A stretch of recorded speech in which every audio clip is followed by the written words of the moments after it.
Assalamualaikum warahmatullahi wabarakatuh.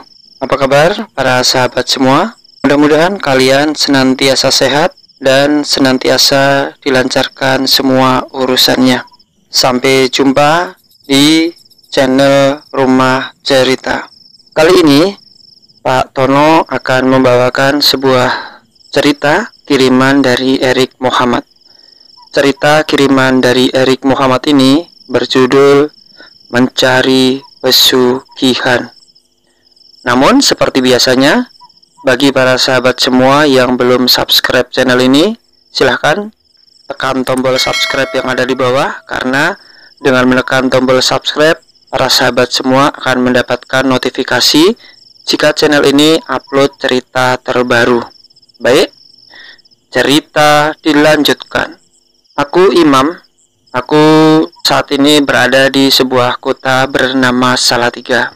Aku akan menceritakan sebuah pengalaman yang aku alami beberapa tahun yang lalu. Ya, cerita ini memang sudah cukup lama, di mana cerita ini berkisar sekitar tahun 1993 atau 94.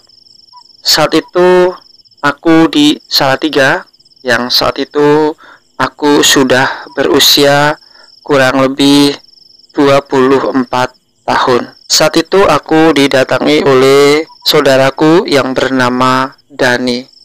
Dia usianya lebih tua dari aku, yaitu dia 26 tahun. Dani ini sudah berkeluarga dan memiliki 2 orang putra. Namun kondisi perekonomian Dani ini boleh dibilang memprihatinkan, karena Dani ini baru saja dipecat dari tempatnya bekerja, dan belakangan ini dia mencari kesibukan dengan mencari pekerjaan seadanya. Terkadang dia serabutan, terkadang menjadi kuli bangunan, dan semua pekerjaan yang lain dia lalui dengan begitu saja. Namun rupanya desakan dari istrinya yang bernama Anita membuat dia gelap mata. Setelah dia berbicara dengan beberapa temannya, akhirnya salah satu dari temannya ini memberikan nasihat kepada Dani untuk melakukan jalan pintas, yaitu dengan melakukan pesugihan.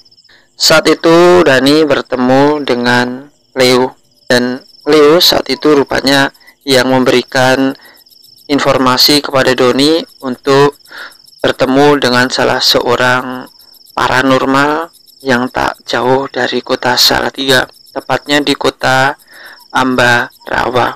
Dan saat itu aku ikut dengan Dani dan juga Leo ikut. Jadi saat itu ada 3, Imam, Dani, dan Leo. Ya, saat itu memang usia Leo sendiri juga sama dengan Dani, dia usianya 26 tahun. Malam itu aku dari Salatiga dengan menggunakan mobil elf, akhirnya aku menuju ke daerah sekitar Rawapening. Rawapening ini sebuah danau yang terletak di sebuah wilayah yang disebut dengan Ambarawa. Itu memang agak di pinggir gitu ya. Jadi di Rawapening ini memang kesan mistisnya luar biasa, apalagi saat itu adalah hari malam Jumat. Sekitar jam 7:30 malam, aku sudah sampai di rumah sang paranormal. Sang paranormal ini aku coba samarkan ya. Jadi beliau namanya Pak Marto. Pak Marto adalah seorang paranormal yang juga merupakan seorang juru kunci di danau itu, atau orang menyebutnya Rawapening.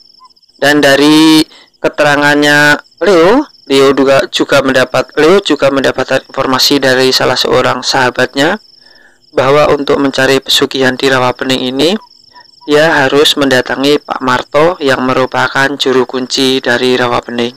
Saat itu setelah sampai di rumahnya Pak Marto sekitar jam 7:30 malam, aku dan Doni kemudian tampak duduk di teras rumah Pak Marto. Lalu Leo yang sebelumnya sudah kenal dengan Pak Marto lalu berbicara tentang tujuannya Dani. Dani kemudian nimbrung dari pembicaraan itu. Ya, saat itu Doni memang mengatakan bahwa dia ingin mencari solusi, yaitu dengan mencari kekayaan lewat bantuan Pak Marto. Saat itu Pak Marto kemudian menceritakan tentang syarat-syarat dan berbagai macam jalan yang harus dilakukan untuk mendapatkan pesugihan itu. Akhirnya malam Jumat itu kami selesai dengan pembicaraan dan ditentukan bahwa nanti malam Minggu acara ritual itu akan diadakan, dan untuk itu maka Doni harus menyediakan berbagai macam uborampe atau persyaratan untuk melakukan ritual itu. Alhasil, jadi hari itu kan masih malam Jumat ya, jadi saya masih ada waktu 2 hari beserta dengan Dani dan Leo untuk mencari perlengkapannya. Saat itu Doni memang meminta kepadaku untuk membantu itu semua, cuman aku udah rasanya kok takut untuk berhubungan dengan hal-hal gaib seperti itu, apalagi walaupun aku tidak terlalu taat, aku juga beragama Islam dan aku tahu bahwa semua itu adalah pantangan. Tapi ya, rasa penasaranku untuk mengetahui itu ternyata mengalahkan semua logika dan pikiran-pikiranku.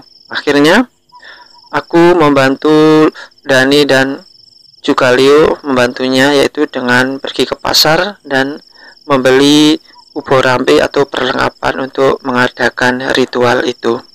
2 hari aku dan Leo membantu Dani untuk mencari perlengkapan. Saat itu yang paling sulit yaitu aku harus mencari ayam cemani. Jadi ayam cemani ini ayam yang berwarna hitam, semua badannya hitam. Nah, sampai aku harus mencarinya di daerah Kedu dan cukup mahal juga waktu itu. Ayam itu akhirnya kami bisa membeli dengan harga kurang lebih 500.000 ya, karena memang ayam cemani ini memang sebuah ayam yang sangat sulit untuk didapatkan para sahabat. Setelah semuanya kita dapatkan, akhirnya hari Sabtu sore sekitar jam 5 sore akhirnya aku dan kedua orang temanku itu akhirnya datang ke rumahnya Pak Marto. Saat itu aku dan Dani serta Leo menyewa sebuah angkot yang menuju ke tempatnya Mbah Marto. Di tempat Mbah Marto ini, karena memang pesan Mbah Marto ini datangnya untuk agak malam, ya akhirnya malam Minggu itu sekitar jam 10 malam aku baru sampai di rumahnya Mbah Marto. Dan ternyata acara itu tidak langsung diadakan karena saat itu menunggu jam setengah 12 malam. Lalu Doni disuruh untuk mandi dulu oleh Mbah Marto dengan air kembang. Lalu di belakang rumahnya yang saat itu ada seperti bilik kamar mandi yang agak misah dari rumah, lalu Doni ini mandi di situ dengan air kembang. Ya, malam itu suasananya agak mistis gitu karena memang rumah Mbah Marto sendiri kan hanya berapa puluh meter dari danau itu. Jadi memang apalagi danau itu waktu itu penerangannya masih minim gitu. Jadi memang danaunya ini kan ada di pinggir jalan para sahabat. Jadi rawa peningnya itu ada di pinggir jalan, itu ada di kanan jalan kalau dari arah Salatiga. Lalu kalau rumahnya Mbah Marto itu ada di kiri jalan. Jadi sebenarnya antara rumah Mbah Marto sama rawa peningnya itu hanya ada sekat jalan. Kalanya paling lebarnya sekitar, ada tanah di sekitar jalan itu kurang lebih 50 meter untuk sampai ke danau. Jadi ke danau itu juga dekat. Saat itu memang sudah mistis, mungkin karena kami saat itu bersama Mbah Marto sehingga kesan mistisnya ini memang luar biasa kami rasakan saat itu.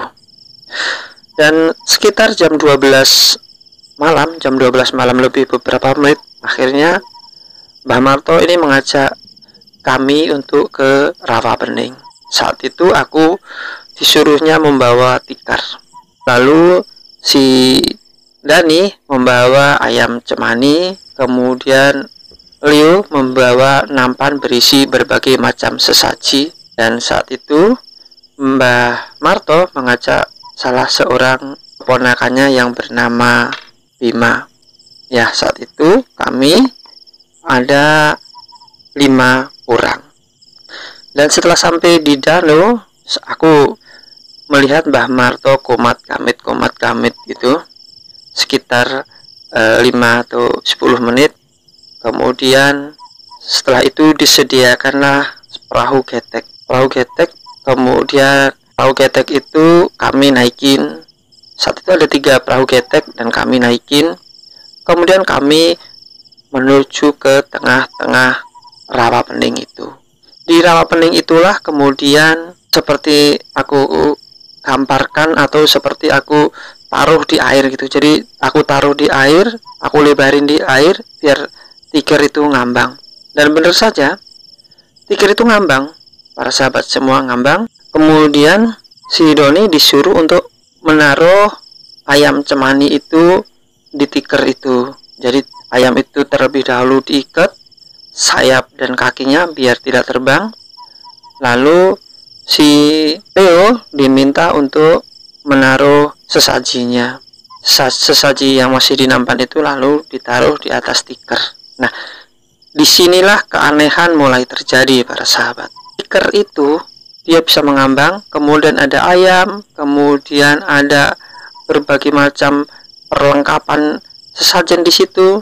Perlengkapan sesajen itu karena di situ ada nasi tumpeng, kemudian ada ayam ingkung dan berbagai macam. Kalau saat itu aku taksir beratnya pasti di atas 5 kilo, mungkin bisa 10 kiloan. Tapi anehnya tiker itu masih tetap ngambang para sahabat. Dengan beban berat yang ada di atasnya dan dia ngambang di atas air, tiker ini tidak tenggelam para sahabat. Inilah yang membuat aku saat itu menjadi bergidik. Dan aku lihat saat itu Mbah Marto terus berkomat kamit. Dan saat itu aku mendengar sebuah suara yang aku rasa suara itu berasal dari situ, sahabat. Ada apa ini? Kamu mau apa? Datang ke sini, Marto. Lalu aku kemudian mendengar Mbah Marto berbicara bahwa dia saat ini mengantar seorang anak manusia bernama Doni yang ingin melakukan sebuah ritual pesugihan. Lalu makhluk itu pun kemudian berkata, "Oh, mana yang namanya Dani? Kamu serius dengan upacara ini? Karena kalau kamu tidak serius, maka kamu akan lebih cepat untuk hancur," kata makhluk itu kepada Dani. Dani kemudian melanjutkan, "Ya Mbah, saya serius Mbah. Saya tidak berani untuk macam-macam. Soalnya hidup saya saat ini sudah susah. Saya ingin keluar dari situasi kesusahan saat ini," kata Doni kemudian. "Hahaha, kamu manusia dasar tidak mau hidup susah. Sudah, taruh di situ." Setelah mendengar ucapan seperti itu, suasana kemudian menjadi hening seketika. Saat itu lalu aku rasakan ada angin yang berhembus di sekitar tempat itu. Angin itu tadinya tampaknya hanya semilir saja, semilir pelan-pelan, tapi ternyata angin yang kami rasakan itu makin lama rasanya semakin kencang. Dan angin itu anehnya para sahabat semua, jadi di tiker itu ada sebuah nyala lilin. Nyala lilin itu ternyata tidak mati dengan adanya angin yang berembus sangat kencang itu. Bahkan bergerak pun tidak, api yang ada, api itu masih tetap menyala. Kemudian aku mencoba untuk tetap meneruskan prosesi ini. Dan tak berapa lama kemudian ternyata angin yang berhembus ini kemudian mulai melambat dan hilang. Lalu dari dalam air saat itu aku melihat seperti ada deburan ombak yang agak pelan. Lalu lama-lama deburan ombak yang pelan ini kemudian menjadi semakin berombak dan airnya tampak seperti meluap-luap. Dan tak berapa lama kemudian aku diminta oleh Mbah Marto untuk pergi dari tiker itu, karena tadinya kami semua berada duduk di tiker itu. Jadi kami turun dari sampan kemudian duduk di tiker itu.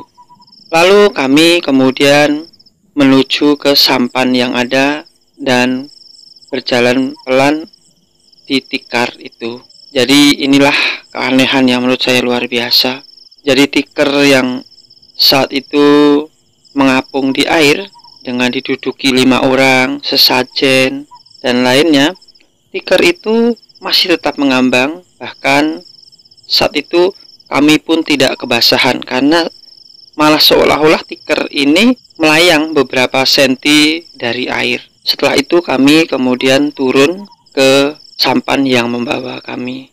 Dan anehnya, saat itu aku melihat tikernya pelan-pelan turun ke bawah. Tikernya pelan-pelan turun ke bawah dan semua sesajian dan yang lainnya juga langsung tenggelam saat itu juga. Dan setelah prosesi itu selesai, lalu aku mendengar sebuah suara. Tunggu di rumah. Kamu sudah selesai dengan hajatmu. Tunggu saja. Itulah suara yang aku dengar. Dan saat itu, Mbah Marto lalu mengajak kami untuk pulang ke rumahnya.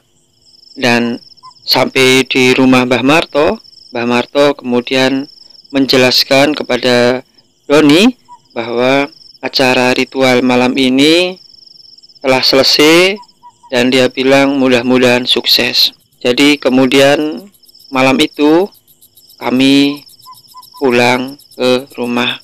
Namun di tengah perjalanan di dalam mobil yang kami naiki, aku dan 2 orang temanku itu akhirnya seperti mendengar sebuah suara. Kamu jangan lupa ayam cemaninya. Kamu nanti siapkan setiap malam Jumat Kliwon. Dan kamu jangan lupa, jika kamu melanggar, maka nyawamu sebagai gantinya. Kata suara itu yang membuat kami kemudian seperti sulit untuk bergerak. Dan bahkan setelah suara itu hilang, kami lalu menepikan mobil kami. Lama kemudian, kami kemudian melanjutkan perjalanan dan sampai ke rumah. Setelah peristiwa itu, lalu aku mendengar satu kabar. Ternyata Doni saat itu mendapatkan sebuah pekerjaan sebagai tukang nyamil orang kaya kayaknya rumahnya itu. Kemudian Doni ini dipercaya oleh sang pemilik rumah untuk mengelola peternakan sapi. Dan tak sampai setahun, rupanya kehidupan dari Doni ini sudah berkembang pesat karena akhirnya sapi yang dipelihara ini katanya jumlahnya mencapai ribuan dan sistem mereka adalah sistem bagi hasil. Dan kemudian aku sendiri tidak berani lagi untuk dekat-dekat dengan Doni karena yang kemudian aku tahu dari beberapa orang bahwa aku tidak boleh menikmati harta dari hal-hal seperti itu.